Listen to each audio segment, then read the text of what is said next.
சிவாஜி நடித்த கர்ணன் படத்துல கடைசி காட்சி, இறுதி காட்சியில கர்ணனை கொன்ற பிறகு அவன் தங்களுடைய தமையன் அண்ணன் தெரிஞ்ச உடனே எல்லாரும் வந்து கதறுவானுங்க. அதுலயும் ஓவரா அர்ஜுனன் சொல்லுவான், நான் கொண்டுட்டேன், எங்க அண்ணனை கொண்டுட்டேனே, எங்க அண்ணனை கொண்டுட்டேனே அப்படிம்பா. அதுக்கு கண்ணன் சொல்லுவான், சும்மா இருடா, நீ நான் கொன்ன, நானடா கொன்னேன், கவச குண்டலத்தை க்ளோஸ் பண்ணுனேன், தோத்துட்டோம், தோற்கடிக்கப்பட்டோம் அப்படின்னு சொல்லி உதயநிதியும் ஸ்டாலினும் புலம்பலாம். அது கவுன்சிலர்கள் தான் இந்த வார்த்தையை சொல்லணும். நாங்க ஏற்கனவே தோற்கடிச்சிட்டோம்யா. கவுன்சிலர்களும் மாவட்ட செயலாளர்களும் அமைச்சர்களும் தோற்கடித்து விட்டார்கள் ஏற்கனவே. இது வந்து ஃபார்மாலிட்டி தோல்விதான். பேச்சுரிமை யூடியூப் சேனல் நண்பர்கள் அனைவருக்கும் வணக்கம். வரலாறு காணாத வெற்றியை டிவிகே விஜய் பெற்றிருக்கிறார்.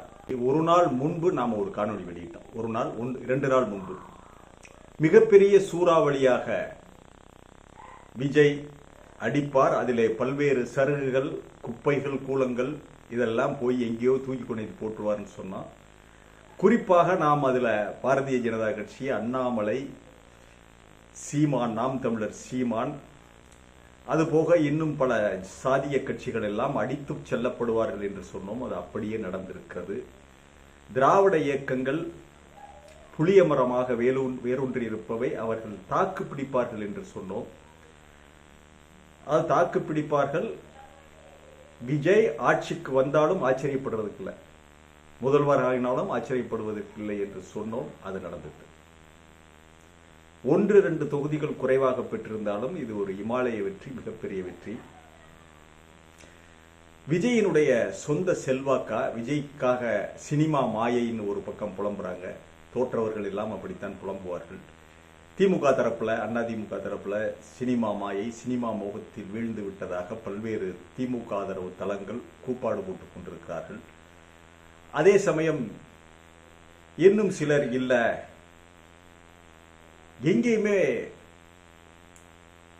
பிரச்சாரத்துக்கே அதிகமாக செல்லாமல் எம்ஜிஆரை விட மிக அதிக அளவில் மிகப்பெரிய வரவேற்பை பெற்றிருக்கிறார் விஜய் அப்படின்னு சொல்லி சிலர் கிட்டத்தட்ட 35% நெருங்கி வாக்குகளை பெற்றிருக்கிறார். இதுல விஜய் மட்டுமே காரணம்னு சொல்ல முடியாது. இதற்கு திமுகவும் காரணம், அவர்களுடைய தோல்விக்கு அதிமுகவும் காரணம். எப்படி தங்களை தாங்களே தோற்கடித்துக் கொண்டார்கள் என்பதை பற்றி பார்க்கலாம். குறிப்பாக முதலில் ஒவ்வொரு பாட்டா பேசுவோம் ஒவ்வொரு நாளும். குறிப்பாக முதலில் தலைநகர் சென்னையில் மற்றும் மாநகராட்சிகள், குறிப்பாக மதுரை மாநகராட்சி, தலைநகர் சென்னை, மக்கள் நெருக்கமாக வாழ்கின்ற பல்வேறு காஞ்சிபுரம், இங்கே எல்லாம் செங்கல்பட்டு, குறிப்பாக மாநகராட்சிகள், இதையெல்லாம் பார்த்தால் இதில் மிக மிக முக்கியமானது சென்னை மாநகராட்சி. அங்கே ஏன் தோத்தாங்க? திமுக மட்டும் தோற்கல, அதிமுகவும் சேர்த்து தோற்கடிக்கப்பட்டிருக்கிறது தலைநகர். ஏன்? விஜய் மேல் உள்ள ஈர்ப்பா, அவருடைய சினிமாவா? பல சினிமா ஓடவே இல்லையே. சில சினிமாக்கள் வெற்றி பெற்றன. மோகமா, சினிமா மோகமா? அதெல்லாம் கிடையவே கிடையாது.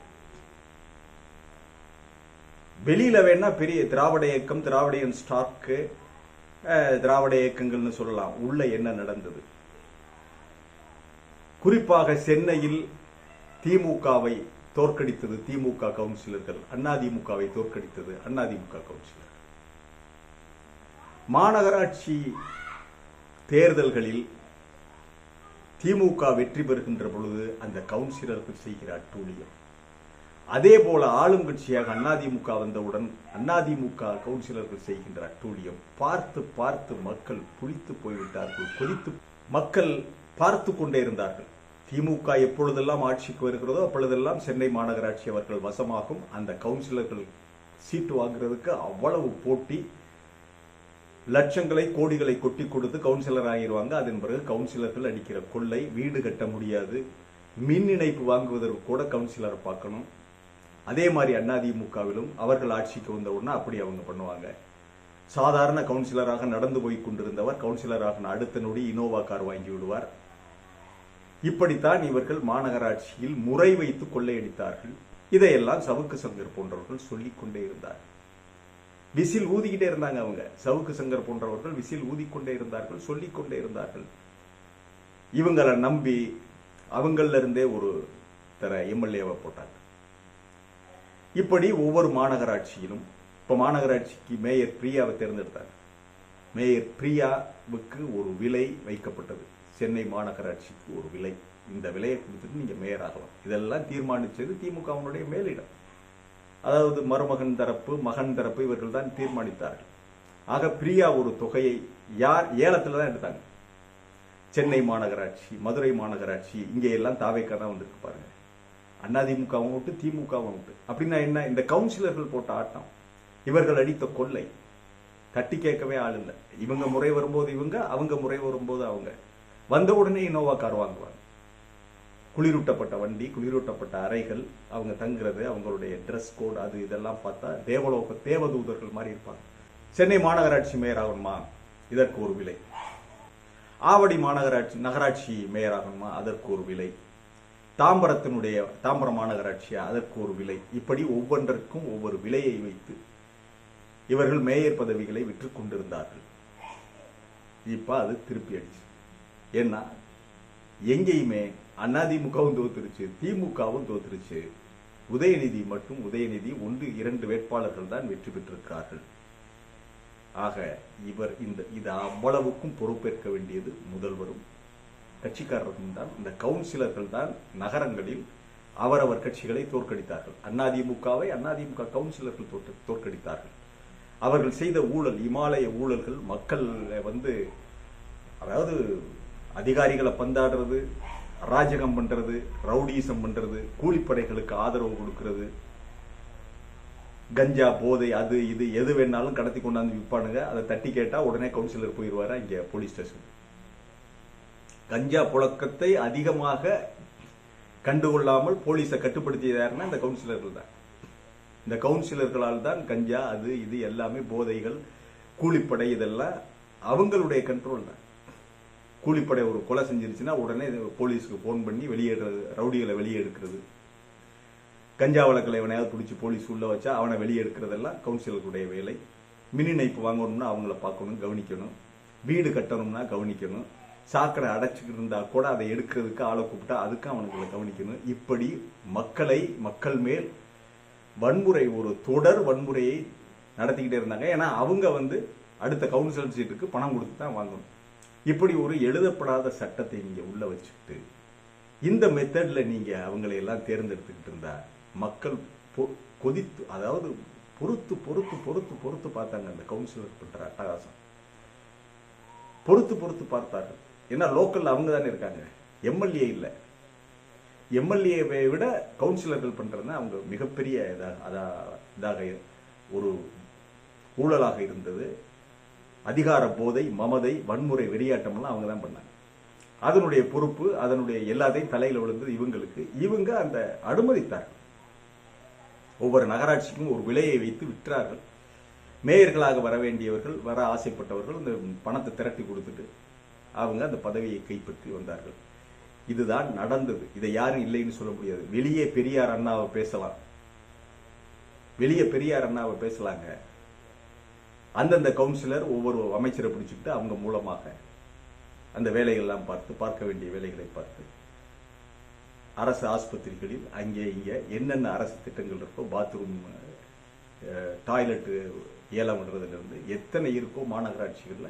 சென்னை மாநகராட்சி ஒரு மிகப்பெரிய மாநகராட்சி, நிறைய விரிவடைஞ்சிருச்சு.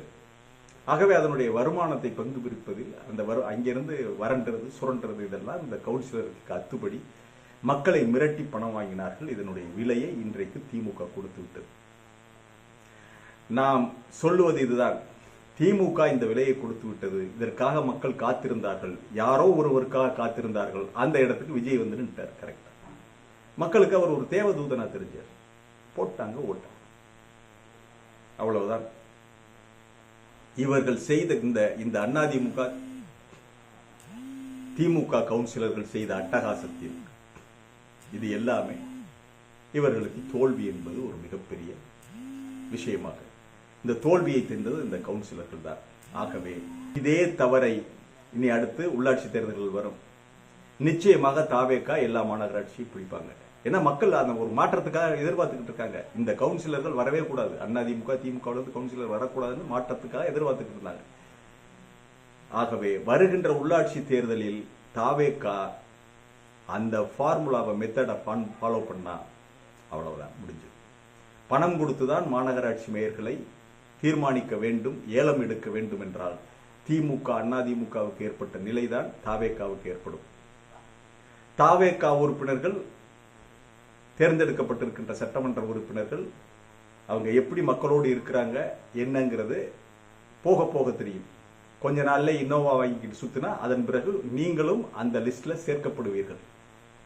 ஆகவே எச்சரிக்கையாக இருக்க வேண்டும். மக்கள் எதற்காக நமக்கு ஓட்டு போட்டிருக்கிறார்கள் என்பதை பார்த்து தெரிந்து எச்சரிக்கையாக மக்கள் பணிகளை செய்தால் தொடர்ந்து ஆட்சியிலே நீடிக்கலாம், மக்கள் ஆதரவு தருவார்கள். அடுத்ததாக அடுத்த ஒவ்வொரு மாவட்டத்திலும் எப்படி திமுக தோல்வியை தழுவியது, திமுக அமைச்சர்களே எப்படி தோல்விக்கு வழிவகுத்தார்கள் என்பதை பற்றி பார்ப்போம். சிவாஜி நடித்த கர்ணன் படத்துல கடைசி காட்சி, இறுதி காட்சியில கர்ணனை கொன்ற பிறகு அவன் தங்களுடைய தமையன் அண்ணன் தெரிஞ்ச உடனே எல்லாரும் வந்து கதறுவானுங்க. அதுலயும் ஓவரா அர்ஜுனன் சொல்லுவான், நான் கொண்டுட்டேன், எங்க அண்ணனை கொண்டுட்டனே, எங்க அண்ணனை கொண்டுட்டனே அப்படின்பா. அதுக்கு கர்ணன் சொல்லுவான், சும்மா இருடா, நீ நான் கொண்டேன், நான்டா கொண்டேன், கவச குண்டலத்தை க்ளோஸ் பண்ணினேன், குந்தியை விட்டு வர வாங்கினேன், இப்படி எல்லாம் பண்ணி ஏற்கனவே கொண்டுட்டேன்ப்பா, நீ கொஞ்சம் கொண்டேங்கிற. அதே மாதிரி தோத்துட்டோம், தோற்கடிக்கப்பட்டோம் அப்படின்னு சொல்லி உதயநிதியும் ஸ்டாலினும் புலம்பலாம். அது கவுன்சிலர்கள் தான் இந்த வார்த்தையை சொல்லணும். நாங்க ஏற்கனவே தோற்கடிச்சிட்டோம்யா. கவுன்சிலர்களும் மாவட்ட செயலாளர்களும் அமைச்சர்களும் தோற்கடித்து விட்டார்கள் ஏற்கனவே. இது ஃபார்மாலிட்டி தோல்விதான். இது வாய்ஸ் ஆஃப் தமிழ் வழங்கும் பேச்சுரிமை சேனலை சப்ஸ்கிரைப் பண்ணுங்க, மறக்காம பெல் பட்டனை அழுத்துங்க, கமெண்ட் செய்யுங்கள், ஷேர் செய்யுங்கள், பிடித்திருந்தால் லைக் செய்யுங்கள். அடுத்த காணொலியில் சந்திப்போம். நன்றி, வணக்கம்.